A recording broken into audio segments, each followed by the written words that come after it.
সে আমাকে যা বলেছিল তা ছিল তার সেই বন্ধুর কথা, যে তাকে টাকা নিয়ে ফাঁদে ফেলেছিল।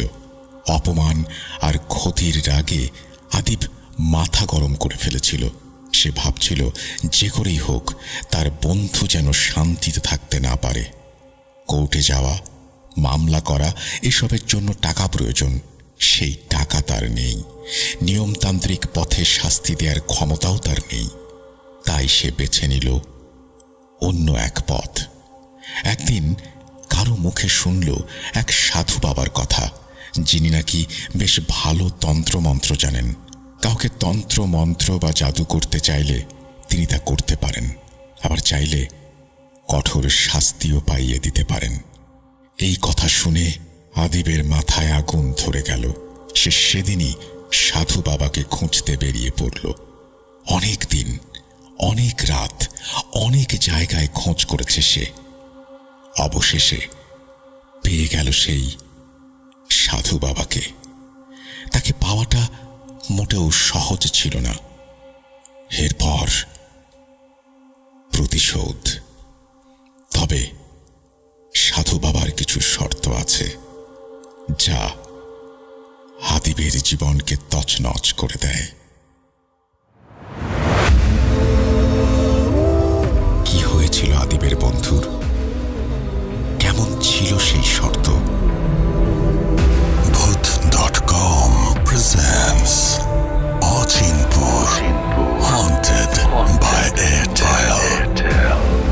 চলুন বাকিটা শুনতে হারিয়ে যাই ভয়ের রাজ্য অচিনপুরে। হারিয়ে যাই ভয়ের রাজ্যে অচিনপুরে, বন্ধুর সাথে। Welcome back. আপনাদের সবাইকে স্বাগত জানাচ্ছি আমি রাসেল। আশা করছি আপনারা সবাই ভালো আছেন, ভালোর দলে আছেন।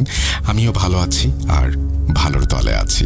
একটা নতুন ঘটনায় যাচ্ছি, যেভাবে লেখা আছে সেভাবেই পড়ে শোনাচ্ছি। তোরা আমার সন্তানকে মেরেছিস, তোদের নিস্তার নাই। শপথ করছি তোদের কাউকে ছাড়ব না, তোদের বংশ নির্বংশ করে ফেলব। আমার সন্তানের যত ফোঁটা রক্ত ঝরিয়েছিস সবগুলোর প্রতিশোধ চাই আমার। বাঁচবি না তোরা, কেউ বাঁচবি না। আসসালামু আলাইকুম রাসেল ভাই, আপনি কেমন আছেন? আমি সেই ছোটবেলা থেকেই ভূত এফএম শুনে আসছি, এরপর Bhoot.com। আমি একটি কোম্পানিতে জব করছি, সারাদিন কানে ইয়ারফোন লাগিয়ে ভূত এফএম শুনি। আগের ঘটনাগুলো ডাউনলোড করে আর আগে স্টোরি পাঠিয়েছিলাম, কোনো কারণে হয়তো সিলেক্টেড হয়নি, তাই আর স্টোরি লিখি না। ভাবছিলাম আমার কোথাও কোনো ভুল হচ্ছে, তাই হয়তো সিলেক্ট হয়নি। কিন্তু আজ আবার লিখতে শুরু করলাম। প্রিয় অনুষ্ঠান, প্রিয় মানুষের মুখে একটা ঘটনা শুনতে চাই। আজ আমি যে ঘটনাটি বলবো তা আমার জীবনের সাথে মিশে আছে। আমার নানা বাড়ি এবং দাদা বাড়ি ছিল পাশাপাশি দুটি গ্রামে। আমার নানা বাড়ি পার হলে একটি বাজার, নান্নুর বাজার। সেখানে আমার মামার দোকান ছিল, তাই আমি প্রায় দোকানে যেতাম। সেখানে সময় কাটিয়ে রাতে নানির বাড়িতে খাওয়া দাওয়া করে বাড়ি এসে ঘুমাতাম। সেদিনও একইভাবে রাতে বাড়ি ফিরছিলাম। বলে রাখা ভালো, আমাদের বাড়ি যাওয়ার রাস্তাটা অটো, ভ্যান, মানুষের যাতায়াতে পরিপূর্ণ থাকতো, কিন্তু সব সময় না। রাত 10টার পর মানুষের দেখা খুব কম পাওয়া যেত। তো আমি একা রাস্তায় ফোনের টর্চ জ্বালিয়ে বাড়ি ফিরছিলাম। হঠাৎ মনে হলো কেউ আমার কানে কানে বলছে, কিরে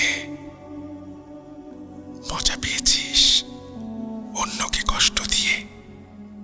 আমি মনের ভুল ভেবে হাঁটা শুরু করলাম। এমন সময় ফোনের টর্চটা অফ হয়ে গেল। বুঝলাম দোকানে গেম না খেললেই ভালো হতো। ফোনের চার্জ শেষ। এদিকে চারিদিকে অন্ধকার, বিদ্যুৎ নেই। কিরে তুই একাই রাস্তায় কি করিস? চমকে উঠলাম। দীপ্ত। কিছুটা অবাক হলাম, কারণ এই সময় দীপ্তর এখানে থাকার কথা না। দীপ্ত আমার ফ্রেন্ড, পড়াশোনার জন্য ঢাকায় থাকে। আর তাছাড়া এত রাতেও এখানে। জিজ্ঞাসা করলাম, তুই এখানে? দীপ্ত জানায় ও আজ ঢাকা থেকে এসেছে। আমায় বাড়িতে খুঁজতে গিয়ে জানতে পারে আমি বাজারে, তাই ও বাজারে যাচ্ছিল। ভাবলাম ভালোই হলো। দীপ্ত বলল, চল ওই ক্লিনিকটা, ওইখানে যাই। কতদিন গ্রামে আসি না। আমিও 7-5 না ভেবে রাজি হয়ে গেলাম। দুজনে বসলাম ক্লিনিকটার পাশে। বলে রাখা ভালো, আমাদের গ্রামে ছোট একটি সরকারি ক্লিনিক আছে। এলাকার লোকেরা সেখানে টুকটাক সেবা পায়। ছোট ক্লিনিক হওয়ায় কেউ থাকে না, তাই অনেক ভৌতিক কার্যকলাপ হয় সেখানে। সেগুলো না হয় আর একদিন বলবো। দীপ্ত আর আমি বসে আছি। আমার পকেটে সিগারেট ছিল। আমি সিগারেট বের করে দীপ্তকে দিলাম, কিন্তু সে নিল না। তাই আমি সিগারেট ধরাতে যাব, এমন সময় দীপ্ত রীতিমতো চেঁচিয়ে উঠে বলল, জ্বালাস না, কি করছিস এসব? মরবি, তোরা সবাই মরবি। তোরা আমার সন্তানকে মেরেছিস, তোদের নিস্তার নেই। দীপ্তর হঠাৎ এমন আচরণে আমি ভয়ে পিছিয়ে আসি। দেখতে দেখতে আমার সামনে থাকা আমার বন্ধুরূপী সেই অশরীরী ধীরে ধীরে একটি সাপে পরিণত হতে থাকে। তার চোখে রাজ্যের ক্ষোভ। রাগে গড়গড় করতে করতে সে কথা বলছিল, খুব মজা হচ্ছিল তোদের সেই দিন। আমার সন্তানের মৃত শরীরটাকে জ্বালিয়ে দিয়েছিলি, আজ তোকে কে বাঁচাবে? আমি ভয়ে কাঠ হয়ে দাঁড়িয়ে আছি। মুখ দিয়ে কোনো আওয়াজ বেরোচ্ছে না, কোনো দোয়া আমার মুখে আসছে না। এমন সময় একটি অটো রাস্তা দিয়ে আমাকে পাশ কাটিয়ে চলে যায়। আমার হুঁশ ফিরে আসে। আমি এক দৌড়ে সেখান থেকে বাড়িতে চলে আসি। কাউকে কিছু বলতে পারিনি। তার আগেই আমি সেন্সলেস হয়ে যাই। আমার যখন হুঁশ আসলো, আমি দেখি আমি আমার এক নানার বাড়িতে শুয়ে আছি। আমার সাথে আমার মামা, আমার আব্বু আম্মু আর সেই নানা। একজন কবিরাজ, তাকেও আমি চিনি, আমাদের এলাকারই কবিরাজ। আমাকে প্রশ্ন করল, কি হয়েছিল তোর? এরপর আমি সব ঘটনা খুলে বলি। তা শুনে সবার মুখে চিন্তার ভাঁজ পড়ে যায়। আমার নানা বলে উঠল, তোকেও? পরে আমি যা জানতে পারি তা শুনে আমার ভয়ে হাত পা ঠান্ডা হয়ে যায়। বলছেন আমার নানা, তোর নানি একদিন রান্নাঘরে সাপ সাপ বলে চিৎকার করতে থাকে। আমি লাঠি নিয়ে ছুটে যাই, দেখি ওখানে কিছু নেই। তোর নানির মনের ভুল ভেবে তাকে বুঝাই। সেদিন রাতে নামাজ পড়তে যাওয়ার সময় আমি দেখি রাস্তার মাঝামাঝি একটি বিশাল সাপ শুয়ে আছে। আমি লাইটের আলো ফেলতেই সাপটি চলে যায়। নামাজ শেষ করে যখন বাড়ি আসি, বাড়ির দরজার সামনে ওই সাপটিকে ফনা তুলে বসে থাকতে দেখে আমি তাড়াতাড়ি একটি লাঠি নিয়ে এগিয়ে যাই। কিন্তু আমার আসার শব্দ পেয়ে সাপটি আমার দিকে তাকিয়ে আবার সেখান থেকে চলে যায়। আমার চিৎকার শুনে আশেপাশের লোকজন এলে আমি সব ঘটনা খুলে বলি এবং সাপটা যেদিকে গিয়েছে সেদিকে খুঁজতে থাকি লাঠি নিয়ে, কিন্তু সাপটাকে আর পাই না। ওই দিন থেকে আমার পরিবারের সবাই সাপ দেখতে পায়, এমনকি এলাকার মানুষজনও রাতে আমার বাড়ির দরজায় নাকি সাপটিকে দেখতে পায়। একদিন তো ছোট মামা পুকুরে গোসল করতে গেলে তার পা কেউ টেনে ধরে, সেই কাহিনী তো তুই জানিস। নানার এই কথা বলার কারণ, সেদিন আমিও ছিলাম মামার সাথে পুকুরে। আমরা পরে ধরাধরি করে মামাকে ওপরে ওঠাই। যাই হোক, আমার নানা বলছেন, পরে তোর মামার মুখে জানতে পারি ওর পায়ে সাপের মতো কিছু একটা পেঁচিয়ে ধরেছিল, যার কারণে সে ওপরে উঠতে পারছিল না। ওই দিন রাতে ওর প্রচণ্ড জ্বর আসে। ডাক্তার দেখাচ্ছিলাম, কিন্তু কোনো লাভ হচ্ছিল না। ইমাম সাহেবের কাছ থেকে তাবিজ নিয়ে এসে পরিয়ে দিলে জ্বর আস্তে আস্তে কমতে থাকে, কিন্তু সে কেমন যেন হয়ে যায়। কারোর সঙ্গে কথা বলে না, খাওয়া দাওয়া একদম বন্ধ। এরপর থেকে প্রায় বাড়িতে হাঁস মুরগির ছেঁড়া শরীর পাওয়া যায়। ব্যাপারটা সবাই জানে শেয়াল বা কুকুর করেছে। বাড়ির দরজা লাগানো থাকলেও এমনটা ঘটতেই থাকে। একদিন তোর নানি তোর ছোট মামাকে তার পোষা বেড়ালের সাথে বসে থাকতে দেখতে পান। তিনি মনে মনে খুশি হন এই ভেবে যে ছেলে আবার স্বাভাবিক হচ্ছে। এরপর তিনি তার কাজ গোছাতে থাকেন। এমন সময় বেড়াল এক ভয়ানক চিৎকার দেয় এবং সেটা শুনে তোর নানি পেছনে তাকান এবং যা দেখেন তা দেখে তিনি হতবাক হয়ে যান। তিনি দেখেন ছোট মামা বেড়ালের ঘাড়ে কামড় দিয়ে ধরেছে এবং সেখান দিয়ে ফিনকি রক্ত বের হয়ে মামার মুখে লাগছে। মামা সেগুলো খাচ্ছে। নানি চিৎকার দেন। তার চিৎকার শুনে সবাই এসে দেখে মামা ওখানে আছেন এবং মামাকে ধরাধরি করে তার রুমে নিয়ে যাওয়া হয় এবং কবিরাজকে ডাকা হয়। এরপর আমার আম্মু খবর পান কবিরাজ এসেছে তার চাচার বাড়িতে, তাই তিনি আমাকে নিয়ে আসেন কবিরাজের কাছে। কবিরাজ কাকু বলেন, হজরতের পরিবারে এমন হচ্ছে বুঝলাম, কিন্তু তুই কেন? আমার নানার নাম হজরত আলী। কবিরাজ রাতে তার জিনকে হাজির করবে বলেন এবং সেখানে সবাইকে প্রস্তুতি নিয়ে আসতে বলেন। সবকিছু প্রস্তুত এবং সেই সব শেষ করে রাতে জিন হাজির করানোর চেষ্টা করা হয়। আমাদের এলাকায় যার শরীরে জিন আনা হয় তাকে ঘোড়া বলা হয়, অর্থাৎ জিনের ঘোড়া। তাকে অবশ্যই তুলারাশির জাতক হতে হবে এবং এমন কাউকে খুঁজে পেতে হবে যার শরীরে জিন হাজির করানো যায়। রাত 12টা, অনেক চেষ্টার পর সেই জিন তার শরীরে আসে। কবিরাজ তাকে কিছু বলার আগেই সে বলতে শুরু করে, কিরে হান্নান, তোর বউ মাংস রান্না করেছে, অনেক ঘ্রাণ। তা তুই বাড়িতে যা, এদের বাঁচাতে পারবি না। যা যা, বাড়িতে যা।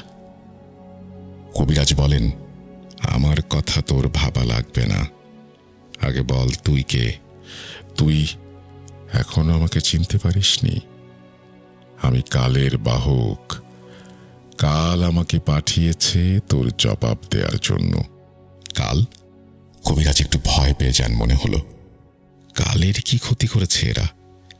এদের পরিবারের সাথে এমন করছে কেন? জিন বলতে শুরু করলো, তুই জানতে চাস? তবে শোন, কালের ছোট ছেলে প্রতি শুক্রবার মসজিদে আসতো। সেদিন মসজিদে আসার সময় গরমের কারণে এদের বাড়ির ছায়া ছায়া জায়গাটা দিয়ে একটু বিশ্রাম নেয়, কিন্তু এরা তাকে নির্মমভাবে হত্যা করে। ছেলে হারানোর শোকে কাল নিজে এসেছে প্রতিশোধ নিতে। কেউ আটকাতে পারবে না। এই বলে জিনটি চলে যায়। কবিরাজ বললেন, এই জিন বড় শক্তিশালী।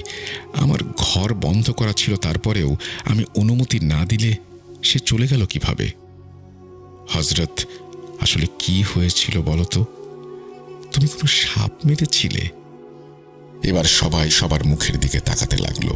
কবিরাজ বলল, কাল হচ্ছে জিন জাতি, তারা হচ্ছে সাপ।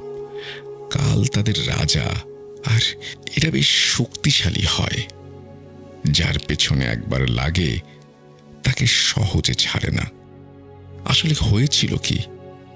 এরপর নানা বলতে শুরু করেন, সেদিন ছিল শুক্রবার, নামাজ পড়তে যাব, গোসল করার জন্য গোসলখানায় গিয়েছি, কিন্তু গোসলখানায় ঢুকতে আমি চমকে যাই। একটা সাপ, কুচকুচে কালো, কিন্তু কেমন যেন একটা মায়া জড়ানো। সাপ যে এত কালো হয়, এত সুন্দরও হতে পারে, জানা ছিল না। আমি সাপটিকে মারব না বলে ভাবি এবং একটি লাঠি দিয়ে তাড়ানোর চেষ্টা করি, কিন্তু সাপটা কেন যেন এক জায়গায় ফনা তুলে বসেছিল। এমন সময় আমার বউ আসে এবং সাপ দেখে ভয়ে চিৎকার করে ওঠে। বাড়িতে থাকা লোকজন ছুটে আসে এবং সাপটিকে পিটিয়ে মেরে ফেলে। এই কথা শুনে কবিরাজ চিন্তায় পড়ে যান। কিন্তু তোরা সাপ মেরেছিস, কিন্তু ক্ষোভটা সাগরের উপরে কেন? তুই কি সেদিন ছিলি সেখানে?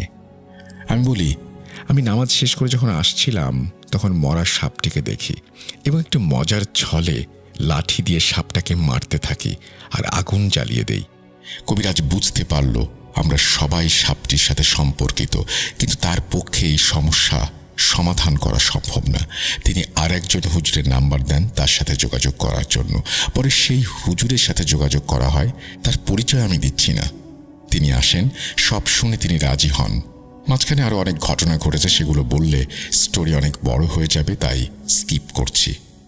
আসনের দিন হুজুর এবং কবিরাজ দুইজন, আমি এবং আমার আব্বু এবং নানা আর মেজমামা একটা রুমে বসি। হুজুর শরীরে জিন হাজির করার জন্য দোয়া পড়তে থাকেন। কিছুক্ষণ পর জিন আসলে হুজুর তাকে প্রশ্ন করেন, কে তুমি, কি চাও? সে কোনো জবাব দেয় না। হুজুর তখন তার শরীরে কিছু একটা ফোঁ দিয়ে ছিটিয়ে দেন। সাপের মতো শুয়ে সে নড়াচড়া করতে থাকে, হিঁ হিঁ শব্দ করতে থাকে। একটু পর সে বলে, স্বয়ং মৃত্যু এসেছে তোর সামনে। হুজুর তাকে বোঝানোর চেষ্টা করেন, মানুষ সাপ দেখলেই মারতে আসে, এটাই স্বাভাবিক, এখানে তাদের কোনো দোষ নেই। আর এই ছেলে তো মরা সাপ ভেবে পুড়িয়ে দিয়েছে, এতে ওর কি বা করার আছে? এই কথা শুনে মামার শরীরে থাকা সেই কাল রাগান্বিত হয়ে বলে, দোষ নেই, নেই, আমি তাদের দোষী ভাবি। এরা সবাই মরবে, তুই আটকাতে পারবি না। হুজুর বলেন, এই কালকে আটকানো আমার পক্ষে সম্ভব না, তবে আমি বাড়ি বন্ধ করে তাবিজ দিয়ে যাচ্ছি। যত যাই হোক না কেন, তাবিজ যেন না খোলা হয়। পরে আরো বড় কাউকে নিয়ে আসবো সমাধানের জন্য। হুজুর আমাদের বাড়িতে তাবিজ এবং বাড়ি বন্ধ করে দিয়ে চলে যান। এখন পর্যন্ত সেই সমস্যার সাথে বেঁচে আছি। এখনও সাপ দেখি। নানার পরিবারেও বাড়িতে কোনো সমস্যা না হলেও বাইরে সাপের হিস হিস শব্দ শোনা যায়। হয়তো তাবিজ খোলার অপেক্ষায়। আমি হুজুরকে ফোন দেই, তিনি কোনো ব্যবস্থা করলেন কি না জানার জন্য। তিনি জানান এবার ঈদের ছুটিতে আমাকে বাড়িতে আসতে। তিনি একজন ভালো হুজুরের খোঁজ পেয়েছেন। দোয়া করবেন আমার জন্য যেন এবার আমার মুক্তি হয়। আরও অনেক ঘটনা আছে, ইনশাল্লাহ পাঠাবো। এই বলে তিনি তার নাম এবং ফোন নাম্বার শেয়ার করেছেন। আপনাকে অসংখ্য ধন্যবাদ আমাদের সঙ্গে ঘটনা শেয়ার করার জন্য। আমরা চলে যাব আমাদের পরবর্তী ঘটনায়।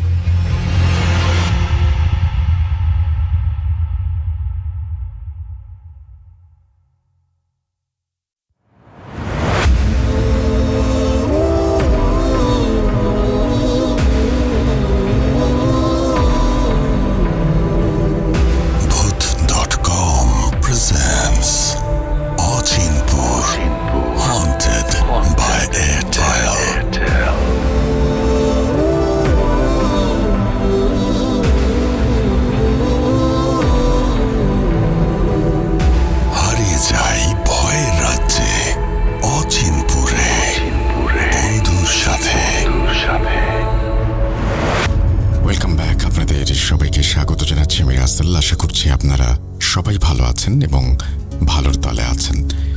আমিও ভালো আছি আর ভালোর দলে আছি। একটা নতুন ঘটনা নিয়ে এসেছি, যদিও ঘটনাটি যিনি পাঠিয়েছেন তার ঘটনা আপনারা আগেও শুনেছেন।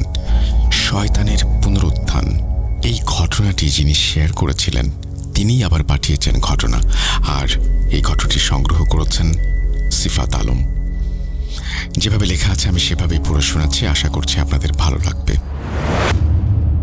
আমি আগে এসব জিনিসের বিরুদ্ধে ছিলাম। ভূত প্রেত, তন্ত্র মন্ত্র, নজর লাগা, অলৌকিক ঘটনার মতো কোনো কিছুর ওপরেই আমার বিশ্বাস ছিল না। এসব থেকে দূরে থাকলেই ভালো, এই ছিল আমার নীতিবোধ। কিন্তু প্রথমবার এই সবের সঙ্গে আমার সম্পর্ক হলো আমার এক বন্ধু আদিবের কারণে। আমার এই আদিব নামের বন্ধুকে তার আরেক বন্ধু ফাঁদে ফেলে বেশ মোটা অঙ্কের টাকা নিয়েছিল, যা সে আর ফেরত দিচ্ছিল না। আদিব ফাঁদে পড়েছিল এটা আমি জানতাম, কিন্তু বদলা নেয়ার জন্য সে যে পথ বেছে নিয়েছিল সেটা আমার চিন্তার বাইরে ছিল। আদিবের স্বভাবটা একটু অদ্ভুত ছিল। সে খুব দ্রুত রেগে যেত। টাকা পয়সার লেনদেনে সে তেমন বুদ্ধিমান ছিল না। তার দাদির সম্পত্তি থেকে নগদ হিসেবে যা পেয়েছিল সেই টাকার কথা ভেবে আমি বারবার তাকে বলেছিলাম তার সব সুযোগ সন্ধানী বন্ধুদের থেকে দূরে থাকতে, কিন্তু বিশ্বাস আর অভ্যাস বদলাতে সময় লাগে। তার বন্ধু যখন তার সব টাকা উধাও করে দিল তখনই আদিব মরিয়া হয়ে উঠল। শেষ পর্যন্ত সে সেই বন্ধুদের বিরুদ্ধে কোর্টেও মামলা করল, কিন্তু তার হাতে কোনো প্রমাণ ছিল না। টাকা দেওয়ার লিখিত রসিদ নেই, ব্যাংকের ট্রান্সফার নেই, কোনো সাক্ষ্য নেই। মামলাটা কোর্টে বাতিল হয়ে গেল। টাকা ফেরত পাওয়া তো হলোই না, উল্টো মামলা লড়তে গিয়ে এত বেশি খরচ হলো যে আদিব শেষ পর্যন্ত প্রায় দেউলিয়া হয়ে গেল। অপমান আর ক্ষতির বোঝা তার মাথায় এমনভাবে চেপে বসল যে সে দিনের পর দিন বদলা নেওয়ার কথা ছাড়া আর কিছু ভাবতে পারত না। আমি জানতাম আদিবের বন্ধু তার সঙ্গে যেসব আচরণ করেছিল তা তাকে ভেতর থেকে আঘাত করেছিল।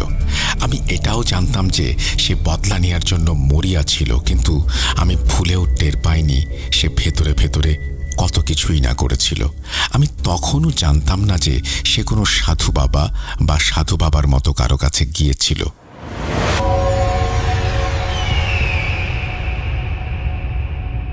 একদিনের কথা, হঠাৎ আদিব আমার বাড়িতে এলো। আমি সেদিন বিকেলে বাইরে ছিলাম। সন্ধ্যার পর খাবার খেয়ে বাড়ি ফিরেছি। এমন সময় দরজায় জোরে কড়া নাড়ার শব্দ। দরজা খুলতেই দেখি আদিব দাঁড়িয়ে, খুব অস্বস্তিতে, চোখে মুখে একটা আতঙ্ক কাজ করছে তার। কপালে ঝাপসা ঘাম। তাকে ভেতরে আসতে বললাম, কিন্তু সে যেন আমার কথা শুনতেই পাচ্ছে না। বারবার হাত দিয়ে কপালের ঘাম মুছছে, চোখ এদিক ওদিক ঘোরাচ্ছে, কথাবার্তা অসংলগ্ন।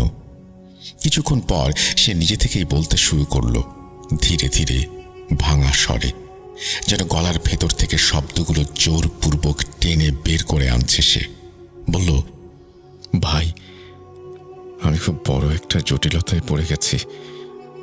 নিজের অজান্তেই অনেক অদ্ভুত কাজ করে ফেলেছি। এখন এগুলো থেকে বের হওয়ার কোনো রাস্তাও চোখে পড়ছে না। তুই জানিস, সাধু বাবা আমার কথা শোনে না।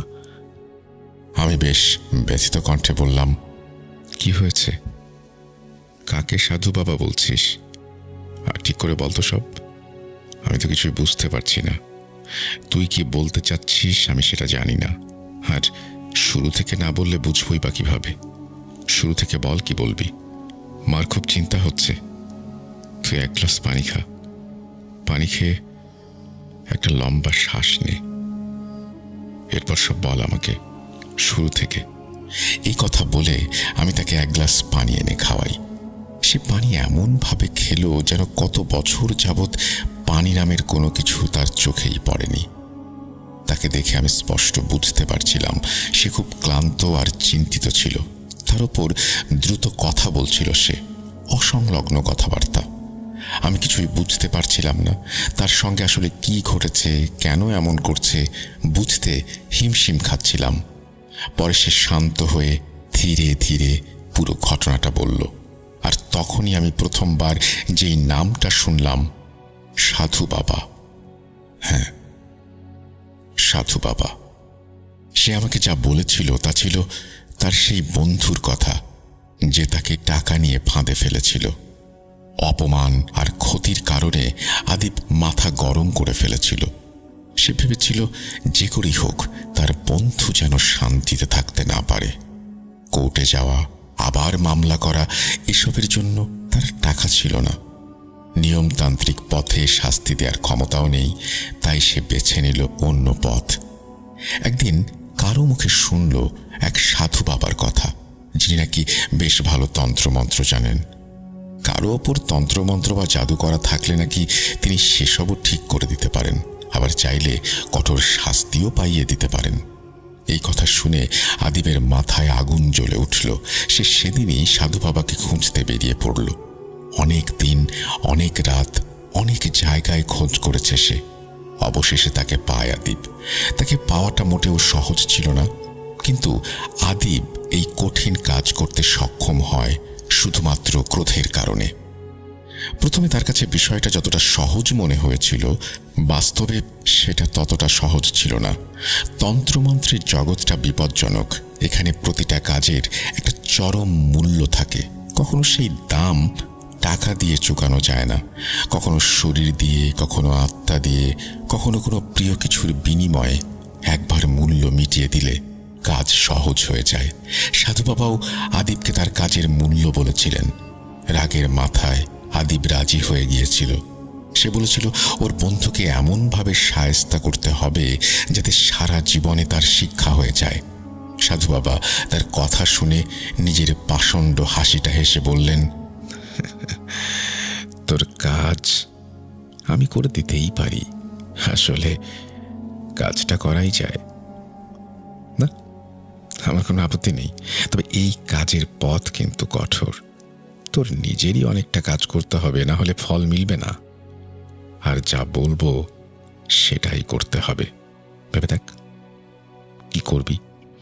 যদি আমার কথা মেনে কাজ করিস তবে আমাকে বল, আমি তোর কাছে হাত দেব। নইলে শুধু শুধু আমার সময় নষ্ট করিস না। আদিব উভয় সংকটে পড়েছিল। কাজ করালে কি হতে পারে ভাবছিল, আবার সাধু বাবা কড়া ভাষায় বলেছে যদি তার সময় নষ্ট হয় তবে তারও শাস্তি হবে। আসলে সাধু বাবা কৌশলে তাকে বাধ্যই করেছিল তাকে দিয়ে কাজ করাতে। এর পেছনে নিশ্চয়ই তার বড় কোনো উদ্দেশ্য ছিল। আদিব সেখান থেকে বের হয়ে ভাবছিল তন্ত্রমন্ত্র মানে হয়তো লেবু, ধূপ, আগরবাতি, মাটির তাবিজ, লাল ঘুড়ি, কালো গুড়ের মালা, এসব দিয়ে কোনো কিছুর উপাসনা করা। সাধু বাবা হয়তো বলবে নির্দিষ্ট সময়ে নির্দিষ্ট জায়গায় গিয়ে কিছু কেটে ফেলতে, কিছু বেঁধে দিতে, কিছু নিয়ে আসতে, আর তারপরই কাজ হয়ে যাবে। আর এমন কি করাই যায়। এই কথা ভেবে আদিব 5-10 মিনিট পর আবার সাধু বাবার ঘরে প্রবেশ করে। সাধু বাবাকে সে কাজ করে দেওয়ার জন্য অনুরোধ করে। তার কথা শুনে সাধু বাবা মুচকি হেসে বললেন, সাব্বাস বেটা, তুই বাঘের বাচ্চা। তোকে কি কি করতে হবে এবার শোন। সাধু বাবা তাকে তার কাজ বুঝিয়ে দেয়। সে খুব সহজেই আদিবের কাজ বুঝিয়ে দিচ্ছিল, কিন্তু সাধু বাবার কথা শুনে আদিব নির্বাক। বাবা একটা ছোট বোতল এগিয়ে দিয়ে বলল, শোন বেটা, 1 মাসের মধ্যে যে কোনো শিশুর মৃত্যু হয়েছে এমন একটি কবর খুঁজে বের কর। অমাবস্যার রাতে সেই কবর খুঁড়ে লাশ বের করবি। তারপর এই বোতল থেকে কয়েক ফোঁটা পানি তার ঠোঁটে ছিটিয়ে দিবি। পানি পড়লেই শিশুটা দুটো চোখ খুলে তাকাবে। ঠিক সেই মুহূর্তে আরেকটি বোতল থেকে, যেখানে দুধ থাকবে, মাত্র একটি ফোঁটা তার ঠোঁটে পড়তে হবে। সবটা করবি কোনো প্রকার ভুল ছাড়া। শিশুটার চোখ খোলা থাকবে মাত্র 15 মিনিট, তারপর আবার বন্ধ হয়ে যাবে। কাজ শেষ হলে মরদেহ আবার আগের জায়গায় দাফন করবি। মাটি সমান করে আসবি, চিহ্ন মুছে ফেলবি, কেউ যেন কিছু বুঝতে না পারে। বাড়ি ফেরার সময় একদম পিছনে ফিরে তাকাবি না, বুঝেছিস? কিরে, পারবি? বল। সাধু বাবা সহজভাবে কথাগুলো বললেও তার এসব কথা শুনে আদিবের গা কাঁপছিল। তবু সে সব করেছে। সে অনেক দিন ছোট বাচ্চার কবরের খোঁজ করেছে, প্রতিদিন হন্যে হয়ে ঘুরে বেরিয়েছে। অবশেষে সে একটি শিশুর সন্ধান পায়। হাসপাতালে লোক ঠিক করে রেখেছিল সে। সেই লোক তাকে একদিন খবর দেয় একটা বাচ্চা জন্মের 10 দিনের মাথায় মারা গিয়েছে। তার পিছু নেয় আদিব, তার কবর খুঁজে বের করে। গভীর রাতে কবর খুঁড়ে মরদেহ বের করে আনে সে। এরপর বাবার দেয়া পানির বোতল থেকে কয়েক ফোঁটা পানি সেই শিশুটির মুখে ফেলে। হঠাৎ করেই তার চোখ খুলে যায়। ভয়ে আদিবের আত্মা কেঁপে ওঠে। তবুও প্রতিশোধ তার ভয়কে মুহূর্তের মধ্যেই গলা টিপে হত্যা করে। সে দুধের বোতল থেকে 1 ফোঁটা দুধ শিশুটির মুখে দেয়। প্রায় 15 মিনিট শিশুটি তার দিকে এক অপলক দৃষ্টিতে তাকিয়ে থাকে। তার চোখ আবার বন্ধ হয়ে যায়। আদিব তাকে পুনরায় দাফন করে চলে যায়। পরদিন সে সাধু বাবার কাছে গিয়ে বলে, বাবা, ওই পানি যেভাবে বলেছিলেন ঠিক সেভাবেই ছিটিয়েছি। শিশুটির চোখও খুলেছিল, বুকটা ঠান্ডা হয়ে গিয়েছিল আমার। তারপর দুধের ফোঁটা ঠোঁটে লাগাতেই আবার নিস্তেজ। এখন কি করতে হবে? সাধু বাবা তাকে বলেছিল এরপর কি করতে হবে।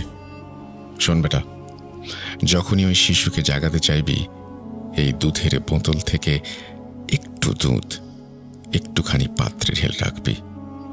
এই কাজের জন্য নির্দিষ্ট ঘর থাকবে। সেই ঘরের দরজা জানালা বন্ধ রাখবি। একটা ছোট প্রদীপ জ্বেলে রাখবি ঘরে। আর তারপর যে মন্ত্রটি দিব সেটি পড়বি। যেখানেই থাকুক, মন্ত্রের ডাক শুনে সেই শিশুর ভেতরে থাকা শয়তান দুধের জন্য চলে আসবে। দুধ খাওয়ানোর আগে যে কাজ করতে চাস সেটা মনে মনে ছবির মতো স্পষ্ট করে ভাববি। ভুল কিছু ভাববি না একদম, সাবধান করে দিচ্ছি। কথা বলার দরকার নেই, ইচ্ছাটা মাথার ভেতরেই রেখে দিবি। তোর ইচ্ছা শিশুটির ভেতরে শয়তান বুঝে যাবে। তোর ইচ্ছা মতো কাজও করতে হবে। তারপর ফিরে এসে দুধ খেয়ে চলে যাবে। দরকার হলে এইভাবে আবার ডাকবি। তবে মনে রাখবি, অমাবস্যার রাতে সে নিজে থেকেই দুধ চাইতে আসবে। দুধটা দরকার মতো ব্যবহার করবি, কারণ ওটা ফুরিয়ে গেলে। এই পর্যন্ত বলে আদিব থামল। তার কপালের ঘাম ঝরছে। আমি স্তব্ধ হয়ে শুনছিলাম। আল্লাহকে মনে মনে বলছিলাম, সবটাই যেন মিথ্যে হয়। মানুষ ভুল করতেই পারে, পাগলামি করতেই পারে, কিন্তু মৃত শিশুর ভেতরে শয়তান চালান করা, দুধের বোতল, মন্ত্র, না, এসব সত্যি হওয়া উচিত নয়। কিন্তু আদিবের চোখে মুখে যা দেখেছিলাম তা অভিনয় নয়। সে বলল, ভাই, আমার বন্ধুটি 2 দিনের মধ্যে পাগল হয়ে গেল। খবর পেয়ে আমি যেন খুশিতে নেচে উঠলাম। মনে হলো ন্যায় বিচার হয়েছে, কিন্তু বুঝিনি যে আমার হাতে কি ভয়ঙ্কর শক্তি এসে গেছে। এখন আমাকে কিছু করতে হয় না, ওই শয়তানটাই সব করে দেয়। আমি যা ভাবি তাই হয়। আমি চেয়েছিলাম আমার সেই ঠকবাজ বন্ধু যেন পাগল হয়ে রাস্তায় রাস্তায় ঘোরে, সেটাই হলো। আমি জিজ্ঞেস করলাম, কি বলছিস তুই এসব? আমাকে বল, এসব সত্যি না। আমি এসব মেনে নিতে পারছি না। আমার কথা শুনে তার নজর মাটির দিকে গেল। আমি বুঝতে পারলাম সে অনুতপ্ত, তাই নিজেকে একটু সামাল দিলাম আর বললাম, আচ্ছা, তারপর কি? তারপর সে বলল, আমি দুধের বোতলটাকে খুব নিরাপদ জায়গায় লুকিয়ে রাখলাম। রাতের বেলা পাত্রে দুধ রেখে মন্ত্র পড়তাম। সে আসতো, কাজ করত, ফিরে এসে দুধ খেত। আমি দূর থেকে দেখতাম। দুধ শেষে পাত্রে ভেজা মাটির হাতের ছোট ছোট ছোপ থাকত। মেঝেতে ক্ষীণ কাদা, দুধের গন্ধ মিশে থাকত। এভাবেই সব দিব্যি চলছিল। কিন্তু এক রাতে সব বদলে গেল। সেটা ছিল অমাবস্যা। আমি ক্লান্ত ছিলাম, ঘুমিয়ে পড়লাম। মাঝরাতে কারো হাসির অদ্ভুত শব্দে ঘুম ভাঙল। দেখি বিছানায় পায়ের কাছে বসে আছে শিশুটি। শিশুটি বললে ভুল হবে, সে কোনো শিশু নয়, সাক্ষাৎ শয়তান। শরীরটা শিশুর হলেও তার ভেতর বাস করছে এক ভয়াবহ জীব। পুরো ঘরের দেয়ালে ছোট ছোট হাত আর পায়ের ছাপ ভেসে ওঠে, যা আগুনের শিখার মতো জ্বলে উঠে কয়েক সেকেন্ডের মাঝে মিলিয়ে যায়। সে যেখানেই হাত পা রাখছে সেখানেই এমন হচ্ছে। কিন্তু তার হাত ঠান্ডা। আমি টের পেলাম তার ঠান্ডা হাত দুটো আমার গলায় ছুঁইয়ে দিচ্ছে। মুখটা হাসি হাসি, এক চোখ বেরিয়ে এসেছে। আমি চিৎকার করে বিছানা থেকে সরে গেলাম। তাড়াহুড়ো করে লুকিয়ে রাখা দুধের বোতলটা আনতে গেলাম। খুব কষ্টে বোতলটা বের করে পাশে রাখা একটা বাটিতে দ্রুত দুধ ঢাললাম। কিন্তু চোখ বারবার সেই শিশুরূপী শয়তানটার দিকে চলে যাচ্ছিল। একসময় সে মাথা তুলে আমার দিকে তাকালো। ভয় আমি পেছনে সরে গেলাম। ঠিক সেই সময় ভয়ে আমার হাত থেকে দুধের বোতলটা পড়ে ভেঙে গেল। মেঝেতে দুধ ছড়িয়ে পড়ল। আমি দৌড়ে বাড়ির বাইরে চলে গেলাম। অনেকক্ষণ কাঁপতে কাঁপতে বাড়ির বাইরে দাঁড়িয়েছিলাম। প্রায় 1 ঘন্টা পর সাহস করে ঘরে ফিরে দেখি সেখানে কেউ নেই। পাত্রটা খালি। মেঝেতে ছোট ছোট হাতের ছাপ, পাত্রের কিনারায় ভেজা হাতের দাগ। কিন্তু বোতলটা ভেঙে গেছে। কাঁচের ফাঁকে সামান্য দুধ বেঁচে ছিল, বাকি সব শুকিয়ে গেছে। সেইটুকু সাবধানে আরেকটা ছোট বোতলে ঢেলে রাখলাম। এখন দুধ খুব কম, সর্বোচ্চ একবারই তাকে দুধ খাওয়াতে পারবো।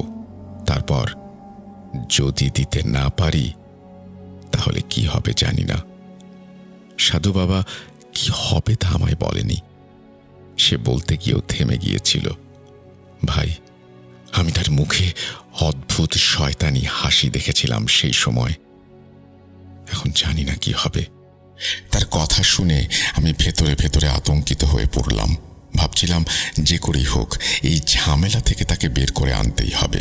আমরা আলোচনা করতে করতে ঠিক করলাম সাধু বাবার কাছে আবার যাই। আমরা দিনক্ষণ ঠিক করতে লাগলাম। কিন্তু যেদিন সাধু বাবার কাছে যাব সেই দিনই এক অনাকাঙ্ক্ষিত ঘটনা ঘটল। আদিব বলল, সেদিন সারাদিন সাধু বাবাকে খুঁজে বেরিয়েছি, কিন্তু পাচ্ছিলাম না। আর যখন পেয়েছি তখন সব ঘটনা খুলে বলেছিলাম। সাধু বাবা নাকি শুনে হেসে বলে, বেটা, তোকে তো বলেছি মূল্য দে। দুধের বোতল ভেঙে গেছে, দুধ খুব কম, শয়তানটাকে ফিরে দিতে হবে। ঠিক আছে, আমি তোর সমস্যার সমাধান করতেই পারি, কিন্তু আমার মূল্য সেটা কে দেবে? বল, কে দেবে? আদিব তার কাছে মূল্য জানতে চাইল।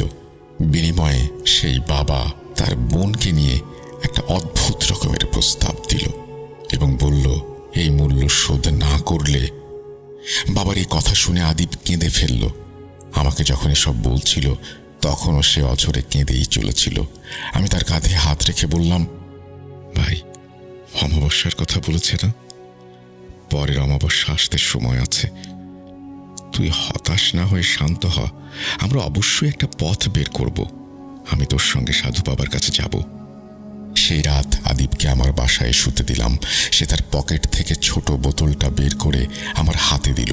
তন্ত্রমন্ত্র বাঁধা দুধ, কাচের ভেতরে সামান্য সাদা তরল, তবু যেন ভীষণ ভার।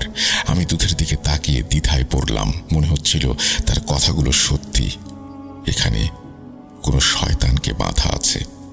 তবু আমি সারা রাত ভাবলাম, সত্যি কি সাধু বাবা তাকে এমন কোনো মন্ত্র দিয়েছেন, নাকি ধোঁকা দিয়ে কাজ করিয়েছেন? যদি সবটাই ধোঁকা হয় তাহলে ভয়ের কিছু নেই, কিন্তু যদি সত্যিই ওই শিশুটি থেকে থাকে তাহলে বিপদ আদিবের ঘাড়ে চড়ে বসেছে। পরদিন সকালে আমরা দুজন সাধু বাবার ঘরে গেলাম। তার বাড়ির পেছন নির্জন এক জায়গায় তিনি বসেন। বাতাসে কেমন যেন একটা গুমোট গন্ধ, আগরবাতি, কাঠ, পুরনো কাপড় জ্বালানোর ধোঁয়া। আমরা পৌঁছে ভেতরে ঢুকতেই তিনি বসে থাকা লোকজনদের বাইরে যেতে ইশারা দিলেন। সবাই উঠে গেল। আমাদের বসতে বলল সে। আদিব আমাকে পরিচয় করিয়ে দিল। আমাকে দেখে সে অদ্ভুতভাবে হাসল। তার হাসিতে যেন ছলনা লুকিয়েছিল, যার ঝলক আমি তার চোখে দেখেছি। তার মুখে ঘন দাড়ি, চোখ কালচে। তারপর আদিবকে দেখেই বলল, কেমন আছিস তুই? আমার মূল্য নিয়ে কি ভাবলি? দিবি তো?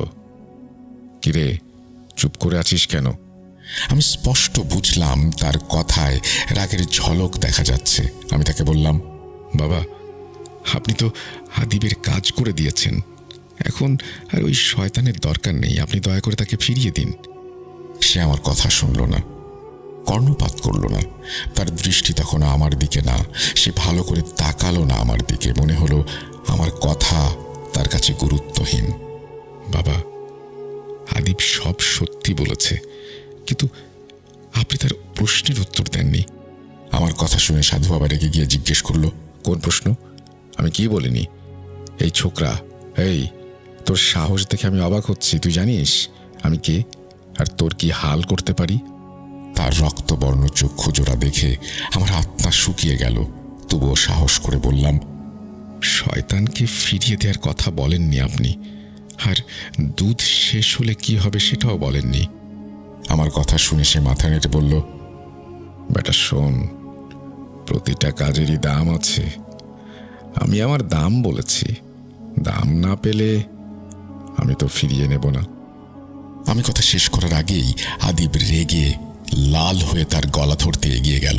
অকথ্য ভাষায় তাকে গালাগাল করতে লাগলো। আমি কোনো মতে তাকে টেনে সরালাম। সাধু বাবা মুচকি হেসে একটু আরাম করে সোজা হয়ে বসলেন। তারপর বললেন, গত রাতে যখন তুই আমার হাত ধরে অনুরোধ করেছিলি, তখন আমি ভেবেছিলাম সাহায্য করব, আর এখন তুই আমাকে গালি দিচ্ছিস, মারতে আসছিস। বের হয়ে যা, বের হয়ে যা, না হলে ভালো হবে না। চরম শিক্ষা দেব আমি। বের হ। আমরা দুজন চুপচাপ বেরিয়ে এলাম। বাইরে এসে আমি আদিবকে বললাম, তোর মাথায় কি গোবর ভরা? সমস্যাটা কার, তোর নাকি আমার? সমস্যা তোর, আর যেহেতু সমস্যা তোর, তাই রাগ দেখিয়ে লাভ নেই। ভাই, এরা সবাই এক, আমার ওই বন্ধুর মতোই। এই বাবাকেও শিক্ষা দিতে হবে। আমি তাকে বুঝিয়ে বললাম, শিক্ষা দেওয়ার ইচ্ছা তারই ছিল, তাই সে নিজের ইচ্ছায় এই পথে গিয়েছিল। বাবা শুরু থেকেই দাম আর ফলাফল বলেছিল। এখন রাগ করে কোনো লাভ নেই, বরং জীবনই বিপদে। আমরা বাড়ি ফিরে সারাদিন ভাবলাম কি করা যায়। দুজনেই গুম হয়ে থাকলাম। কয়েকদিন কেটে গেল। আদিব বোতলটাকে প্রাণের চেয়েও বেশি যত্নে রাখতে লাগলো। ঢাকনা বারবার চেক করত। আমি তার জন্য একটি শক্ত ঢাকনাওয়ালা কাঁচের বোতল এনে দিলাম। পুরনো বোতল গরম করে জীবাণুমুক্ত করলাম, নতুনটি পরিষ্কার করলাম। খুব সাবধানে এক বোতল থেকে আর এক বোতলে সেই দুধ ঢালছিলাম। এতদিনে দুধ খারাপ হয়ে যায়নি দেখে অবাক হয়েছিলাম। দুধ যেন তাজা। ঠিক তখন আদিবের হাত ফসকে মেঝেতে একটা ফোঁটা পড়ে গেল। সে তাড়াতাড়ি নতুন বোতলটি শক্ত করে বন্ধ করে নিচু হয়ে পড়া ফোঁটাটা দেখতে লাগলো। মুহূর্তের মধ্যেই ফোঁটার চারপাশে পিঁপড়ে এসে ভিড় করলো। কিন্তু যেই পিঁপড়েগুলো দুধ চেটে একটু সামনে বাড়ছিল, তারা যেন দগদগে তাপে পুড়ে ছাই হয়ে যাচ্ছিল। আমি শিউরে উঠলাম। জীবনে এমন দৃশ্য দেখিনি। মনে হলো দুধের চারপাশে অদৃশ্য এক গণ্ডি, যেখানে প্রবেশ করলেই পিঁপড়াগুলো পুড়ে যাচ্ছে। আদিব ধীরে ধীরে বলল, দেখেছিস তো, ওই শয়তান এর আশেপাশেই ঘোরে। আমি খুব ভয় পাচ্ছি। সামনে অমাবস্যা, সে আসবেই। একবারের জন্য বেঁচে যাব, কিন্তু তারপর কি হবে? আদিবের কথা শুনে আমারও গলা শুকিয়ে গেল। রাতভর ঘুম এলো না। স্বপ্নে দেখলাম ছায়াময় বাচ্চাটি তার বুকের ওপর বসে আছে, তার গলা নিংড়ে রক্তের মতো কোনো তরল পান করছে। ঘুম ভেঙে দেখলাম জানালার পর্দা নড়ছে, বাতাসে কোনো গন্ধ নেই, তবুও বুক ধরফর করছে। সন্ধ্যায় আমি তাকে বললাম, আমার একটা উপায় মাথায় এসেছে। হয়তো ঝুঁকি আছে, কিন্তু এটাই একমাত্র পথ। সাধু বাবা যেভাবে তোকে শর্ত দিয়েছে, তার মধ্যে কি কোথাও আছে যে এই জিনিস তুই অন্য কারো বিরুদ্ধে ব্যবহার করতে পারবি না? সে কিছুক্ষণ ভেবে বলল, না তো, এমন কোনো শর্ত ছিল না। আমি বললাম, তাহলে আমরা ওই শয়তানকে সাধু বাবার দিকেই পাঠাই। হয় তাকে বাধ্য হয়ে ফিরিয়ে নিতে হবে, নয়তো সে নিজেই শেষ হয়ে যাবে আর শয়তানও মুক্তি পাবে। এই কথা শুনে আদিব কিছুক্ষণ চুপ রইল, তারপর হালকা হাসলো আর বলল, সত্যিই তো, এমন কিছু তো করা যেতেই পারে। আমরা দুজনেই জানতাম এছাড়া আর কোনো পথ খোলা নেই। সেদিন রাতেই সিদ্ধান্ত নিলাম আমরা শয়তানকে ডাকব। রাত বাড়ছে, ঘড়িতে প্রায় 11টা।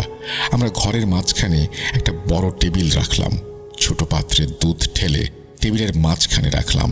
সব দরজা জানালা বন্ধ করলাম, এক কোণে ছোট্ট প্রদীপ জ্বালালাম। ঘরে মৃদু আলো, দেয়ালে ছায়া দুলছে। আমি আদিবকে শান্ত স্বরে জিজ্ঞেস করলাম, কিভাবে ডাকবে?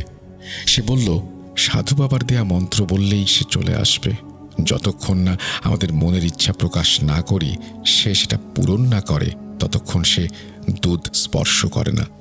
বেশি অপেক্ষা করালে সে রেগে যায়। তাই যা করাতে চাই সেটাই মনে মনে ভেবে নিতে হবে। তারপর সে অদৃশ্য হয়ে কাজ সারতে যাবে। কাজ শেষ হলে ফিরে এসে দুধ খেয়ে চলে যাবে। আমি বললাম, চল তাহলে শুরু করি। আমাকে বলিস না তুই কি ভাবছিস। সে চোখ বুজে মন্ত্র জপ করতে লাগলো। কিছু শব্দ বুঝলাম, কিছু বোঝা গেল না। শেষের অংশটা সম্পূর্ণ অপরিচিত। মন্ত্র থামতেই ঘরের তাপমাত্রা যেন একটু কমে গেল। পাত্রে সেই তরলের ওপরে হালকা কুয়াশার মতো কিছু জড়ো হলো। প্রদীপটি টিমটিম করে উঠল। টেবিলের ওপর মৃদু নড়াচড়া, যেন খুব ছোট কারো পা রাখা। আর সত্যিই খানিক পর সেই পাত্রের চারপাশে ক্ষীণ আকৃতির একটি ছায়া মূর্তি দেখা গেল। দেখলেই বোঝা যায় ছোট্ট একটি শিশুর অবয়ব। আমার বুক কাঁপতে লাগলো, হাতের তালু ঘেমে গেল। এক ঝলক তার মুখের দিকে তাকাতেই হিম হয়ে গেলাম। তবে আমার চোখের সামনে সে যত দ্রুত আবির্ভূত হচ্ছিল, তত দ্রুতই অদৃশ্য হয়ে গেল। বোঝা গেল আদিব মনেই যা ভাবার কথা ছিল ভেবে ফেলেছে। সে কাজে বেরিয়েছে। আমরা দুজন চুপচাপ বসে থাকলাম। দুধের পাত্র আর ছোট্ট প্রদীপের শিখা ছাড়া ঘরে কোনো শব্দ নেই। বাইরে দূরে কুকুরের ক্ষীণ ডাকে মনে হলো রাত আরো ভারী হয়ে উঠেছে। মিনিট পেরোচ্ছে। আমরা পাত্রের দিকে চোখ রেখে বসে আছি। 12টার ঘন্টা বাজার মতো মনে হলো। আমি ফিসফিস করে জিজ্ঞেস করলাম, সে কতক্ষণে সাধারণত ঘরে ফিরে আসে? আদিব বলল, গত 2-3 বার আধা ঘন্টার মধ্যে ফিরে এসেছিল। আমরা অপেক্ষা করলাম। 12:30, 1:30, সে কোথাও নেই। হাত আর পিঠে ব্যথা, তবু সোজা হয়ে বসে আছি। কথা বলা বন্ধ। 1:30, তারপর 3টা। হঠাৎ দেখি পাত্রে দুধের রং বদলে যাচ্ছে, নষ্ট হয়ে যাচ্ছে। পচা গন্ধ পুরো ঘরে ছড়িয়ে পড়ছে। আমরা কেউ নড়লাম না। মনে হলো কিছু একটা ভয়ঙ্কর ঘটছে। মনে হলো সাধু বাবা হয়তো কোনো বাধা দিয়েছিল।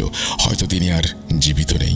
আর সবচেয়ে বড় ভয় ছিল, যদি শিশুটির আত্মা আবারও ফিরে আসে এবং এবার যদি এসে দেখে যে সে যে কারণে এসেছে তার নেই বা নষ্ট হয়ে গেছে, তখন কি হবে?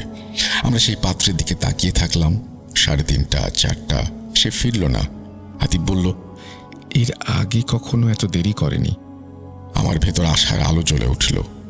হয়তো সাধু বাবা শেষ হয়ে গেছে, তার সঙ্গে সেও নিঃশেষ। সকাল 6:30 বাজতেই আমরা প্রদীপ নিভিয়ে জানালা দরজা খুললাম। নষ্ট সেই তরল পদার্থ স্পর্শ করলাম না। সিদ্ধান্ত নিলাম সরাসরি সাধু বাবার বাড়িতে যাই। দরজা বন্ধ করে বেরিয়ে পড়লাম। তার ডেরার সামনে পৌঁছেই দেখি ভিড়। অচেনা কিছু মানুষ, কয়েকজন যেন তাকে চিনত। পুলিশও আছে। আমি আদিবকে পেছনে থাকতে বললাম। নিজে ভিড় ঠেলে সামনে গেলাম। পুলিশ লাশের রিপোর্ট লিখছে। একটি কাপড়ে ঢাকা দেহ। এক ব্যক্তি বলছে, আমি এই বাড়িতেই থাকি। ওই বাবা একা ঘুমাতেন। গতরাতে হঠাৎ জোরে চিৎকার শুনে আমি দৌড়ে যাই। গিয়ে দেখি তিনি মাটিতে পড়ে আছেন নিথর। পুলিশ কাপড় সরিয়ে জিজ্ঞেস করলো, এ কি সেই সাধু বাবা? লোকটি বলল, হ্যাঁ, আমিও দেখেছি। কাপড় সরিয়ে তার মুখ দেখে আমার বুক কেঁপে উঠল। তার মুখের চামড়া জায়গায় জায়গায় ঝুলছে, এক চোখ নেই। সেই জায়গায় যেন কালো গর্ত, মাটিতে লালচে ভেজা দাগ। স্পষ্ট বোঝা গেল শিশুটির শয়তান তাকে আক্রমণ করেছে। আমি পেছনে সরে গিয়ে দীর্ঘশ্বাস ফেললাম। মনে হলো সাধু বাবা শেষ। আদিবের গলায় যেন হালকা স্বস্তি, কিন্তু ভয়ের ছায়া তখনও কাটেনি। মনে পড়ল অমাবস্যা মানেই দুধের খিদে। যদি সে ফিরে আসে, আর যদি কিছু দিতে না পারি। আমরা বাড়ি ফিরে এলাম। ঘর খোলা, বাতাস বদলে গেছে। পাত্রে আগের সেই নষ্ট দুধটাও যেন আরো ঘন আর তীব্র গন্ধে ভরা। তবে সেই রাত কেটেছে নিরাপদে। পরের অমাবস্যার রাত এলো। আমরা দুজনেই সেদিন দিনভর অস্থির ছিলাম। বিকেলে সূর্য ডোবার সঙ্গে সঙ্গে ঘরে নীরবতা নেমে এলো। জানালায় মশারি টাঙানো, দরজা বন্ধ, আলো কম। পাত্রে কোনো তরল নেই।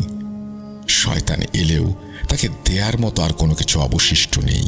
বোতলে যে সামান্য দুধ ছিল, আমরা সেটা সযত্নে রেখেছিলাম, কারণ সেটুকুই আদিবের শেষ আশ্রয়। সেই রাত্রে আমরা অপেক্ষা করলাম। কণ্ঠে কোনো সুর নেই, ঠোঁটে কোনো মন্ত্র নেই, বুকে শুধু ধুকপুক। কিন্তু আশ্চর্য, সারা রাত কোনো শব্দ হলো না। দরজার ফাঁক দিয়ে কেউ উঁকি দিল না। বিছানায় পায়ের কাছে কোনো ছায়া বসে রইল না। মেঝেতে ছোট হাতের কাদা পড়ল না। ভোরের আজানের পর আমরা একে অন্যের দিকে তাকালাম। চোখে একদানা পানি, কাঁধে চাপ, যেন কোনো ভার নামল। তারপর আরও একটি অমাবস্যা পার হলো, তবুও কিছু ঘটল না। আমরা বুঝলাম, যাই ঘটুক, সাধু বাবার সঙ্গে সেই শিশুটির শয়তানের সংযোগও শেষ হয়ে গেছে, অথবা যে উদ্দেশ্যে তাকে ডাকা হয়েছিল সেটা শেষ। এখানে যদি ঘটনা শেষ হতো, তবে হয়তো আপনারাও বলতেন এটা তো সব কুসংস্কার। কিন্তু আমি যখন সেই রাতগুলোর কথা স্মরণ করি, তখন মনে পড়ে যায় প্রতিটি ঘ্রাণ, প্রতিটি শব্দ, প্রতিটি ছায়া। আদিব এখন অনেক শান্ত। মাঝে মাঝে তার চোখে একটা শূন্যতা দেখি। সে তার কাছে ওই বোতলটা আর রাখেনি। ছোট্ট সেই কাঁচের বোতল, যে বোতলে শেষ কয়েক ফোঁটা তরল ছিল, সেটা সে নিজ হাতে ভেঙে ফেলেছে। ভাঙার আগে আমরা লম্বা সময় নিয়ে ভাবলাম ঠিক কি করছি আমরা। তারপর নির্জন এক বিকেলে উঠোনে পুরনো সংবাদপত্র বিছিয়ে বোতলটা কাপড়ে মুড়ে পাথরের আঘাতে চূর্ণ করলাম। যে মেঝেতে ভাঙা কাঁচ আর দুধের গন্ধ লেগে থাকতো, সেই মেঝে পরে বারবার ধুয়ে মুছে ফেললাম। গাছের ডাল ঝাড়লাম, জানলার কাঁচ পাল্টালাম, পর্দা ধোয়া হলো, বিছানার বালিশ রোদে দেয়া হলো। যেন সমস্ত ঘর থেকে সেই রাতগুলোর গন্ধ মুছে ফেলতে চাই আমরা। তবু মাঝে মাঝে বাতাসে একটা অজানা শীতলতা ঢুকে পড়ে। আমরা একে অন্যের দিকে তাকাই, কোনো কথা বলি না। আদিবের সঙ্গে আমার সম্পর্ক বদলায়নি। সে এখন আগের চেয়ে অনেক ধীর, টাকা পয়সার ব্যাপারে সতর্ক। তার চোখে এক ধরনের অনুশোচনা, যা কথায় প্রকাশ করা যায় না। আমি জানি সে শয়তানকে ডেকে নিজের শত্রুকে শাস্তি দিয়েছিল, কিন্তু সেই শাস্তি তার নিজেকেও স্পর্শ করেছে। একজন মানুষ কাউকে সায়স্তা করতে গিয়ে নিজের ভেতরের মানুষটাকেই খুঁচিয়ে আঘাত করে। আমি এখনো ভাবি সাধু বাবার মতো লোকেরা কিভাবে মানুষের দুর্বলতাকে চিনে ফেলে। আমার কথা শুনে আপনারা ভাবতে পারেন আমি কেন এত বিস্তারিত বলছি, কেন দৃশ্য, গন্ধ, নীরবতা এসবের দৈর্ঘ্য বাড়াচ্ছি। কারণ আমি চাই না কেউ ভাবুক সবটাই কোনো গল্পকারের কল্পনা। আমি তো গল্পকার নই, আমি এক বন্ধু যে আরেক বন্ধুর পাশে দাঁড়িয়ে একাধিক অমাবস্যা পার করেছি। জানালার কাছে বাষ্প জমতে দেখেছি, পিঁপড়াদের ছাই হয়ে যেতে দেখেছি। সেদিন সাধু বাবার ডেরায় যে গুমোট গন্ধ ছিল, এখনো মাঝে মাঝে তা আমাদের নাকে আসে। আদিব যখন সেই রাতের কথা বলতে বলতে কেঁপে উঠেছিল, আমি তার হাত ধরেছিলাম। সে বলেছিল, আমি তখন জানতাম না এসব কতটা ভয়ঙ্কর। আমি বলেছিলাম, এখন তো জানিস, সেটাই সবচেয়ে বড় শক্তি। আমরা এখন জানি একটা ছোট ভুল কিভাবে বড় অন্ধকারে পরিণত করে। আমরা জানি সেই ক্ষোভকে কিভাবে থামাতে হয়। আমরা জানি দরজা খুলে নয়, দরজা বন্ধ করে ঝড় থামাতে হয়। আমি জানি আলো জ্বালতে হলে হাতকে স্থির রাখতে হয় আর শ্বাসকে ধীর। আমি জানি রাতে কাঁপুনি পেলে ঘরের ভেতর মানুষ থাকলে মানুষটিকে ডাকতে হয়, শয়তানকে নয়। আর সেই কারণে হয়তো পরের অমাবস্যা আর তার পরের অমাবস্যায় কিছুই ঘটেনি। হয়তো শিশুটির শয়তান নিজের মতো করে মুক্তি পেয়েছে, হয়তো সাধু বাবার সঙ্গে তার বাঁধন ছিল, সেটা ছিঁড়ে গেছে। হয়তো এই দুধের শেষ ফোঁটাটিও আমাদের মন থেকে শুকিয়ে গেছে। আমরা জানি না। আমরা শুধু জানি আর কোনো পাত্রে কোনো তরল নেই, আর কোনো মন্ত্র পড়তে হবে না। আমি যখন এই ঘটনাটি আপনাদের বলছি তখন শুধু এটাই মনে করিয়ে দিতে চাই, মানুষ যখন অন্ধকারের দিকে তাকায়, অন্ধকারও তার দিকে তাকায়। এই শিক্ষা নিয়ে আমরা বেঁচে আছি, আর সেই শিক্ষাই হয়তো আমাদের আরও একটি অমাবস্যা থেকে রক্ষা করবে। এই বলে হুজুরের পরিচিত এক ব্যক্তি ঘটনাটি শেষ করেন। খুবই অদ্ভুত ধরনের ঘটনা। আশা করছি আপনাদের ভালো লেগেছে।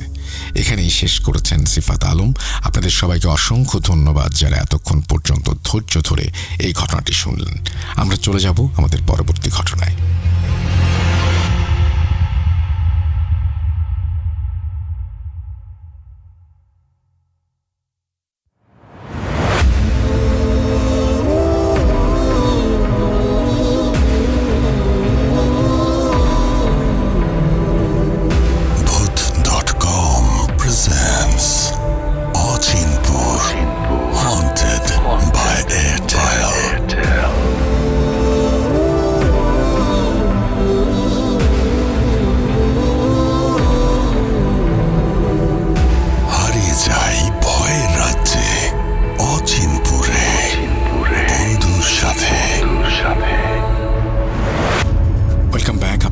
সবাইকে স্বাগত জানাচ্ছি আমি রাসেল। আশা করছি আপনারা সবাই ভালো আছেন, ভালোর তলে আছেন।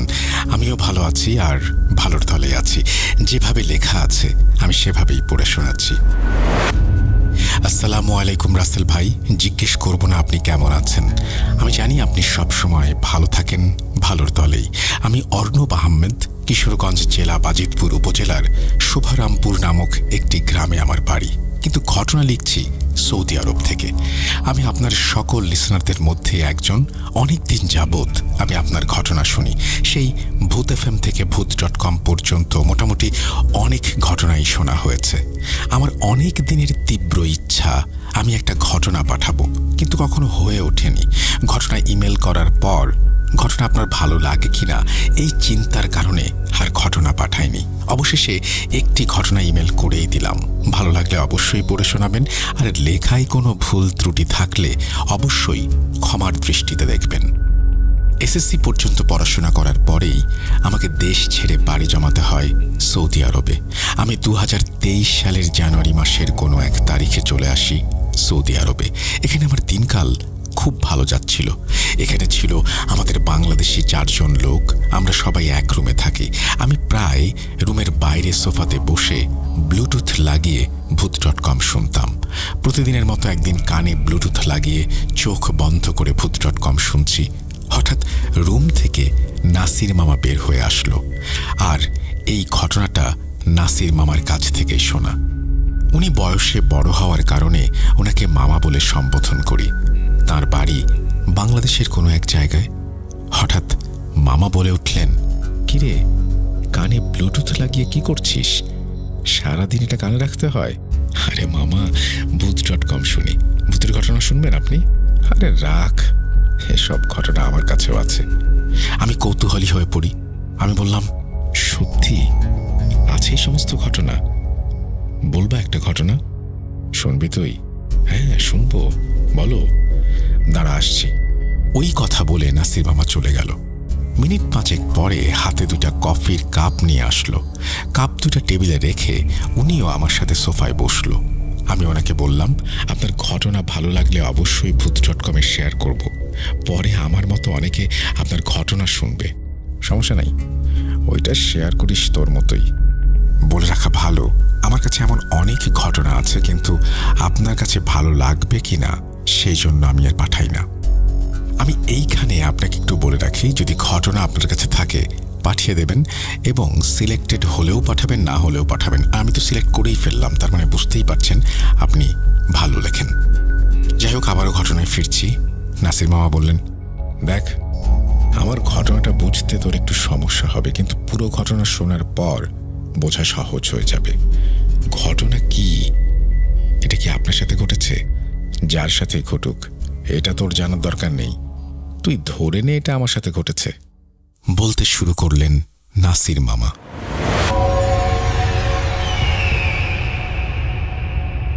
আমি লাশটাকে দেখে যত ভয় পেলাম তা মনে হয় সারা জীবনে কোনোদিন পাইনি। এইটাই আমার পেশা, কবর খুঁড়ে লাশ নামানো। বেশিরভাগ বেওয়ারিশ লাশ এইখানেই কবর দেয়া হয়। আমার এই সব লাশ কবরে রাখতে খুব মায়া হয়। লোকটা পৃথিবীতে এতদিন আমাদের সাথে কাটালো, আর এখন মারা যাওয়ার পর তার লাশটা কেউ খুঁজতেও এলো না। এই লোকের ভাগ্যে হয়তো এইটাই লেখা ছিল। এইসব ভাবি আর লাশগুলোকে মাটি দেই। কিন্তু এই লাশটার ক্ষেত্রে আমার কোনো রকম অনুভূতি কাজ করলো না, বরং ভয় হচ্ছিল।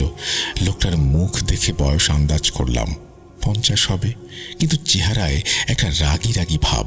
বেশিক্ষণ লাশটার দিকে তাকিয়ে থাকতে পারলাম না। বিভৎস!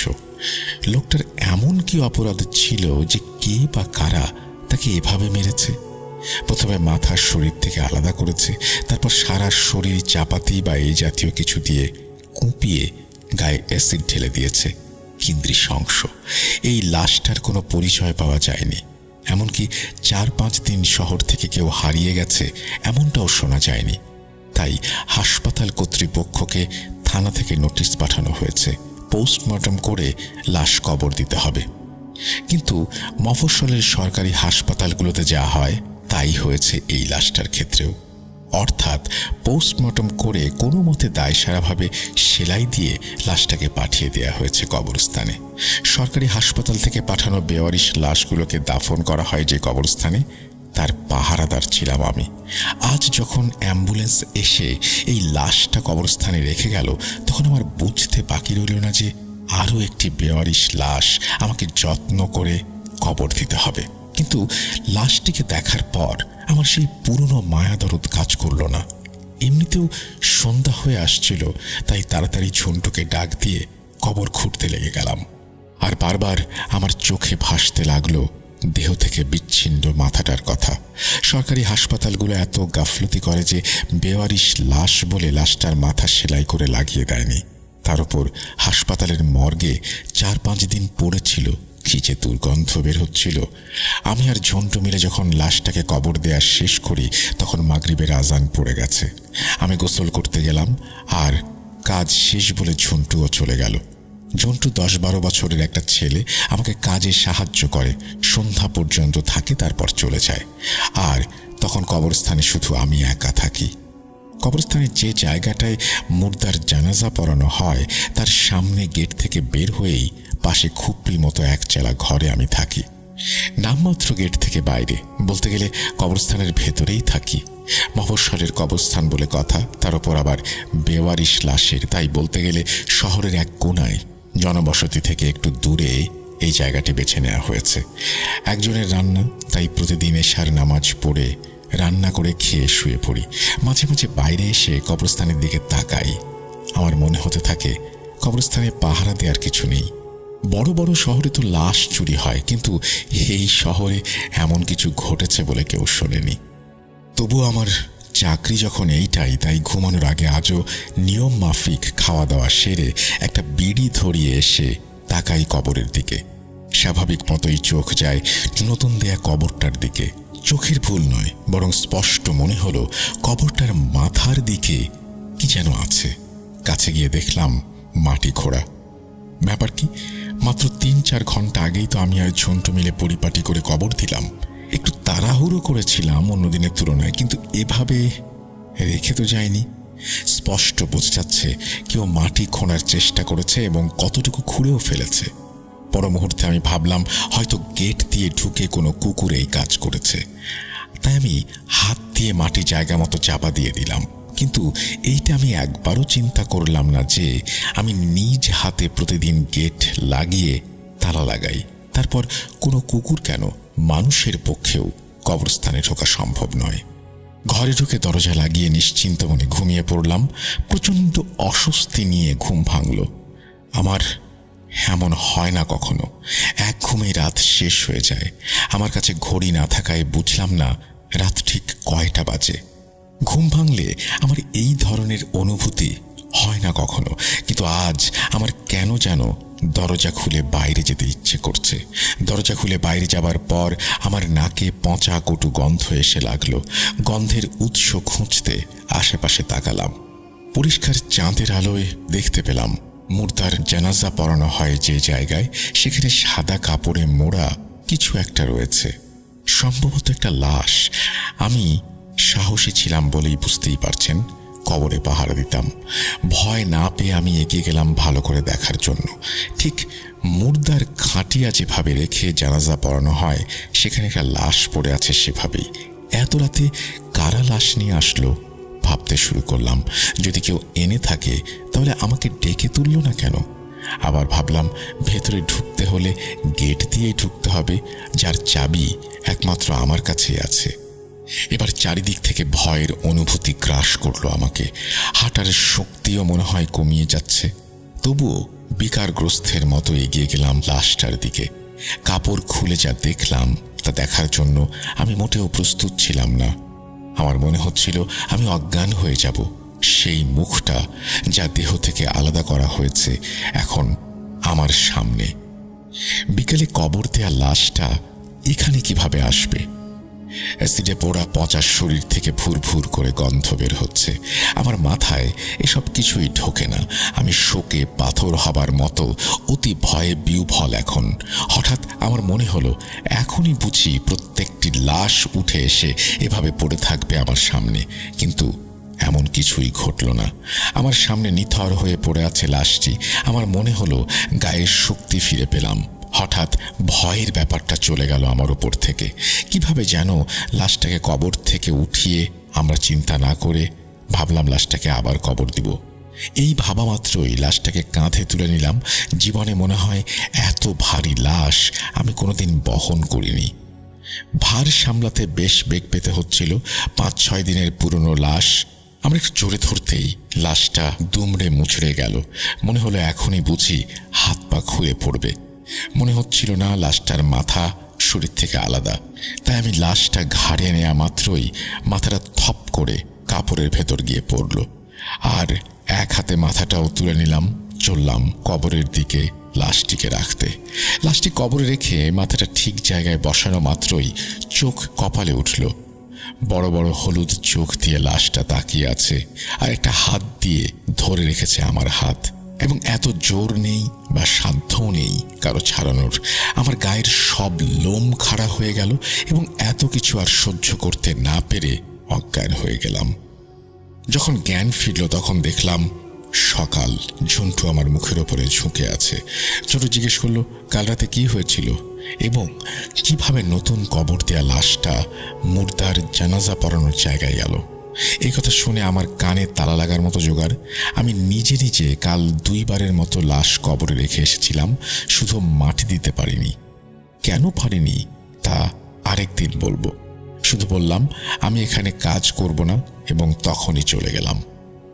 কবরস্থান কর্তৃপক্ষ এসব বিষয় নিয়ে বেশি ঘাঁটাঘাঁটি না করে লাশটিকে আবার কবর দিয়ে নতুন দারোয়ান নিয়োগের সিদ্ধান্ত নিল। সেদিনকার মতো কাউকে না পেয়ে এলাকার সাহসী 2 যুবক সিদ্ধান্ত নিল কবরস্থান পাহারা দেবে। যতদিন পাহারা দিতে হয় দেবে। তাছাড়া তাদের মনে ছিল ওই পাহারাদার মানে আমি কেন চলে গেলাম তার রহস্যটা জানবে। সেদিন শুক্লপক্ষের রাত। কবরস্থানে উঁকি দিতে দিতে আমি দেখতে পেলাম কবর দেয়া লাশটি একটা হাত বের করে অতি কষ্টে হাতড়ে কবরের মাটি সরিয়ে যেন উঠে দাঁড়ালো। তারপর ধীরে অতি ধীরে এগিয়ে এলো মুর্দার জানাজা পড়ানোর জায়গায়। চুপচাপ সেখানে শুয়ে পড়ল। এটা দেখার পর ওইখানে আর থাকতে পারিনি। দৌড়ে চলে গেলাম নিজ বাড়িতে। পরে সব কিছু ঠিক হয়ে গেল। তারপরে আমি আর তেমন কোনো খবর পাইনি। এই বলে নাসির মামা তার ঘটনা শেষ করেছেন। আশা করছি এই ঘটনাটি আপনাদের ভালো লেগেছে। ভালো লাগলে অবশ্যই আমাদের জানাবেন। আমরা চলে যাব আমাদের পরবর্তী ঘটনায়।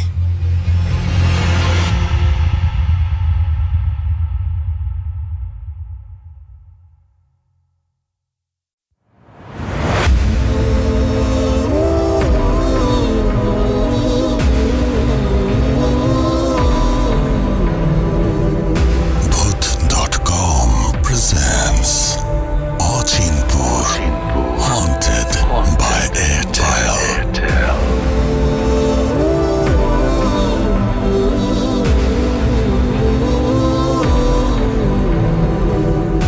হারিয়ে যাই ভয়ের রাজ্যে অচিনপুরে বন্ধুর সাথে।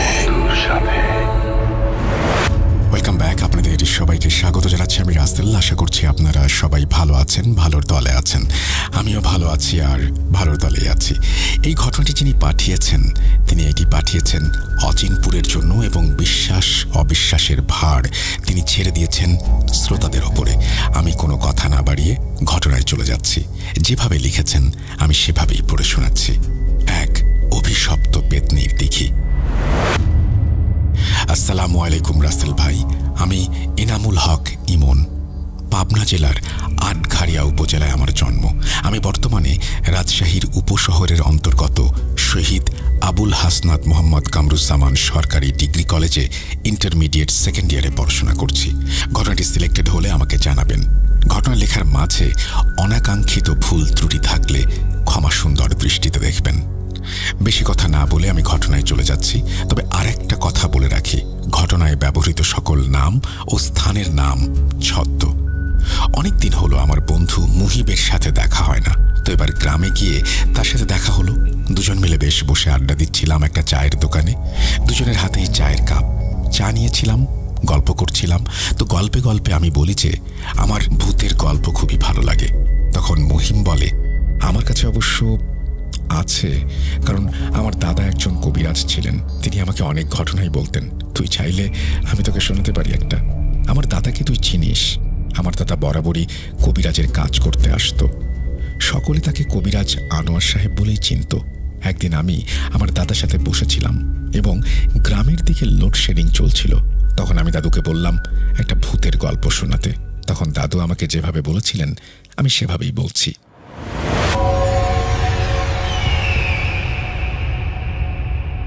ঘটনাটি রূপনগর গ্রামের প্রান্তে অবস্থিত এক পরিত্যক্ত দিঘিকে ঘিরে। নাম তার পেতনি দিঘি। প্রায় 100 বর্ষ ধরে এই দিঘি ছিল গ্রামবাসীদের আতঙ্কের মূল কারণ।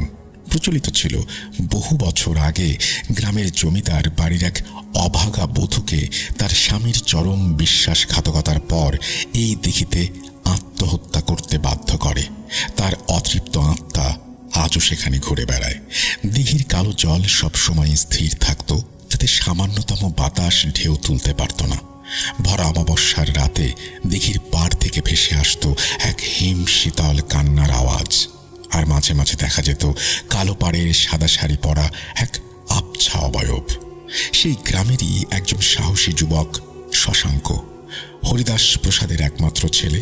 বাইরে পড়াশোনা করেছে, তাই হয়তো শশাঙ্ক ছিল আধুনিক মনস্ক ও বেপরোয়া। সে এই ভূতের গল্পগুলোকে পাত্তা দিত না। একদিন সে তার 4-5 জন বন্ধুর সাথে মিলে আড্ডা দিচ্ছিল। হঠাৎ তাদের মধ্যে একজন বন্ধু, যার নাম ছিল প্রসাদ, সে এই দিঘির গল্পটা তুলল। তারপর বন্ধু প্রসাদ বলল, জানিস তোরা আমাদের যে পেতনির দিঘি আছে না, ওই দিকে যে দিঘিটা, সেখানে একটা বধূ আত্মহত্যা করেছিল। ওই দিঘিটা নাকি আবার খুবই উৎপাত শুরু করেছে। ভয়ানক সব আওয়াজ শোনা যায়। এই কথা শুনে শশাঙ্ক হাসিতে ফেটে পড়ল।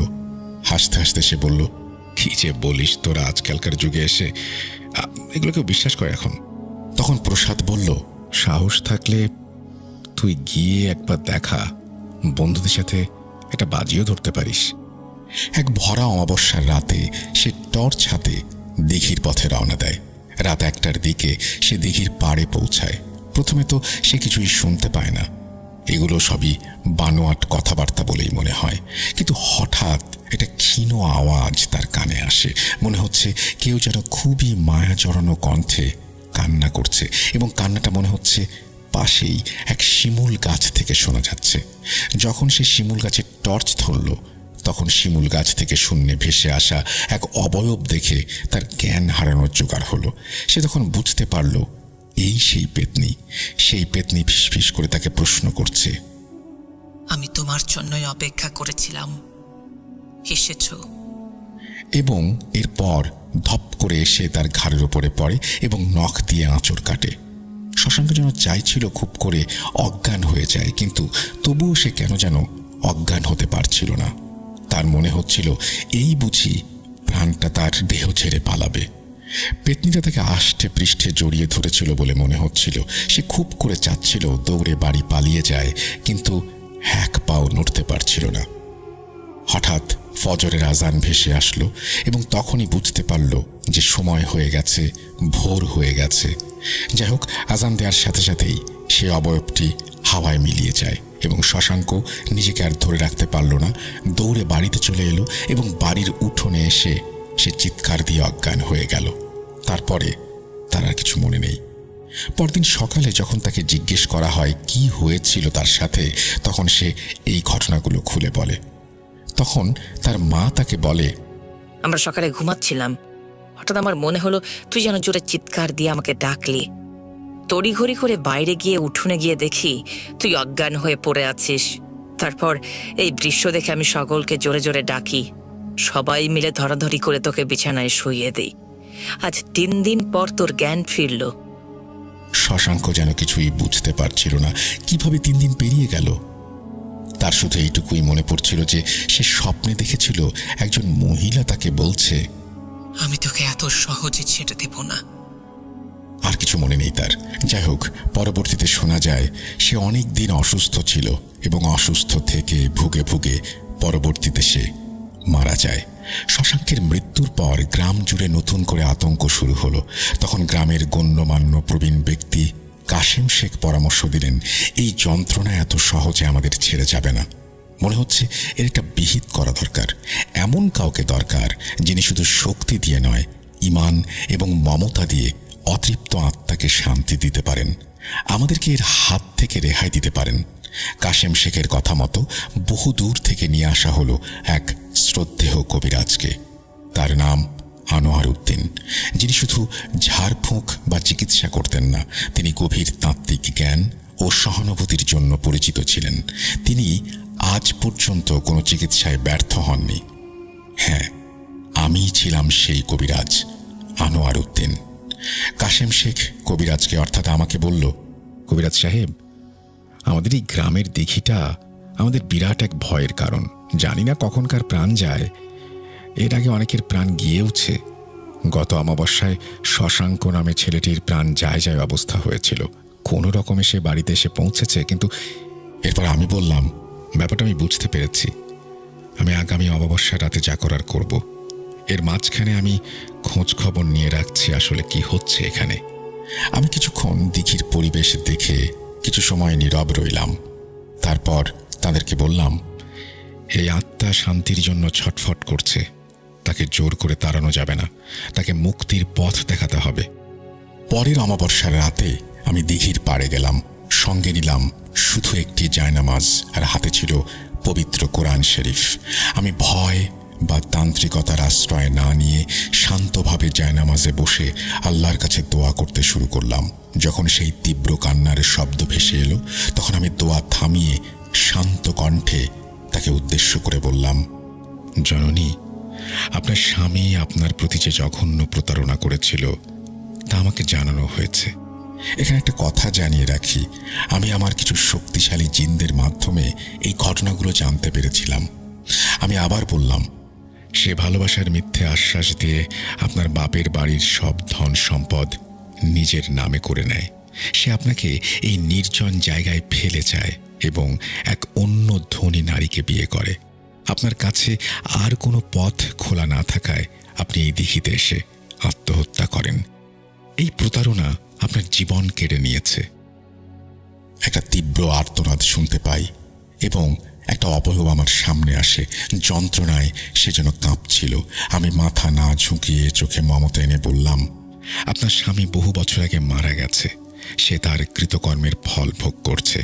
আপনার প্রতিহিংসা তাকে স্পর্শ করতে পারবে না, কিন্তু আপনার নিজের মুক্তি আটকে রেখেছে। ইসলামে বলা হয়েছে ক্ষমাতেই শান্তি। আপনার ওপর যে জুলুম হয়েছে তার বিচার এই দুনিয়ার চেয়েও বড় আদালতে হবে। আপনি এই প্রতিশোধের শিকল ভেঙে দিন, আপনার আত্মা মুক্তি পাক। আমি এবার পবিত্র কোরআন থেকে সূরা ইয়াসিনের আয়াত পাঠ করতে শুরু করলাম। প্রতিটি আয়াতে ছিল শান্তি, ধৈর্য এবং ক্ষমার বার্তা। মন্ত্র নয়, বরং ঈমান এবং ভালোবাসার সেই শক্তিশালী ধ্বনি যখন দিঘির চারিদিকে প্রতিধ্বনিত হলো, তখন এক অলৌকিক দৃশ্য দেখা গেল। তার চোখের কোণ থেকে যেন দুফোঁটা অশ্রু গড়িয়ে পড়ল। অবয়বটি দ্রুত মিলিয়ে গেল। সে অদৃশ্য হওয়ার মুহূর্তে মনে হলো যেন একটি স্নিগ্ধ শীতল বাতাস আমাকে স্পর্শ করেছে। সেই বাতাসেই যেন চাপা ছিল এক নীরব কৃতজ্ঞতা। আমি উঠে দাঁড়িয়ে বললাম, আলহামদুলিল্লাহ, মুক্তি হলো। দিঘি এখন সাপ মুক্ত। পরদিন সকালে দেখা গেল দিঘির জল স্বচ্ছ, নির্মল। সেই ভয়ঙ্কর অন্ধকার বা শ্যাওলা ধরা গন্ধ আর নেই। গ্রামের মানুষ সেই দিঘির নাম বদলে দিল। এটি আর পেতনি দিঘি রইল না, বরং পরিচিত হলো আনোয়ার সরোবর নামে। সেই দিন থেকে গ্রামের মানুষ ভয় নয়, শান্তি খুঁজে পেল। দাদু আমাকে বলল, প্রতিহিংসার চেয়ে ক্ষমার শক্তি অনেক বেশি, আর সেই শক্তিতেই একটা পুরো গ্রাম মুক্তি পেয়েছিল এক প্রাচীন অভিশাপ থেকে। এই ছিল আমার ঘটনা। আশা করছি ভালো লেগেছে। কতটা ভয়ঙ্কর জানি না, তবে বিশ্বাস করা বা না করা সম্পূর্ণ শ্রোতাদের ওপর ছেড়ে দিলাম। আজ এই পর্যন্তই। আল্লাহ হাফেজ। এই বলেই তিনি তার ঘটনা শেষ করেছেন। আশা করছি ঘটনাটি আপনাদের ভালো লেগেছে। যদি ভালো লাগে তাহলে অবশ্যই আমাদের জানাবেন। বন্ধুরা, এই ছিল আমাদের আজকের অচিনপুর।